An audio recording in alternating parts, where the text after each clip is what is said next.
Hello again there YouTube. Today we've got another gameplay. This is Marble Madness on the Nintendo Entertainment System.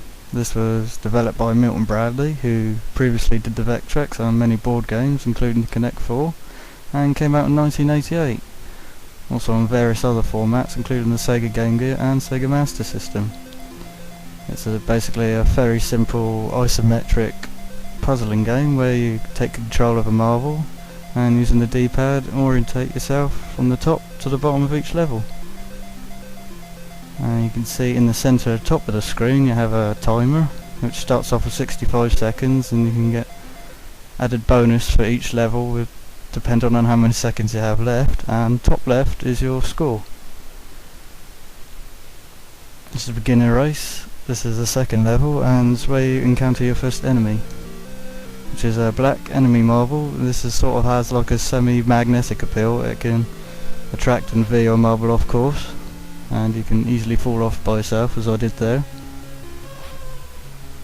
You can see there my marble's got dizzy. It's where I've fallen off a height which is not high enough to break my marble, but is enough to make it dizzy.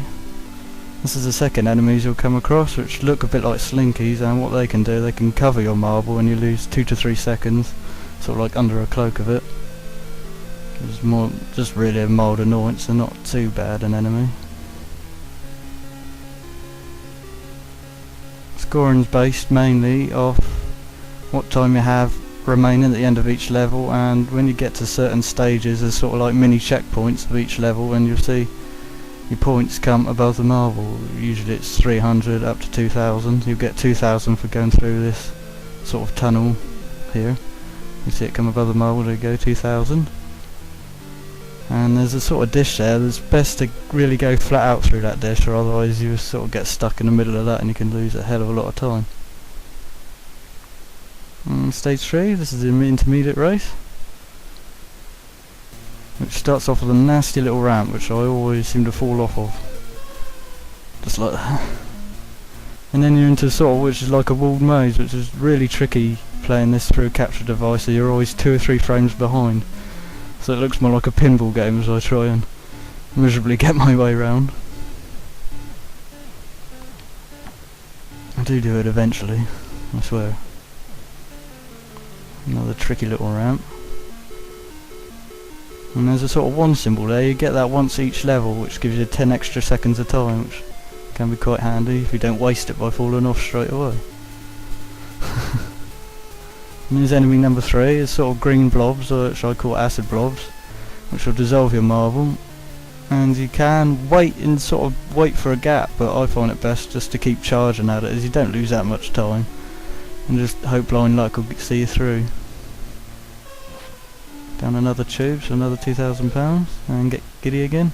On here you can veer left any second and use that conveyor belt, but it's really fast and quite tricky to get off at the end, so I tend to take the longer route round. And really you should try and hit that right hand corner there really fast, and I didn't, so I fall off 3 or 4 times. No, I do not profess to be very good at this game. This time I'll do it. Yes, just. Only 800 points time bonus, which will not be enough for the next level. And this is the last level I do, the aerial race, or level 4. Very tricky level with a very tricky start. A fast ramp, you've got to try and slow yourself down, use the right on your D-pad. Anyway, as I don't complete this level, you can see one more enemy. That is sort of like the yellow things that I call them the hoovers, which sort of suck you towards the hoover and send you off.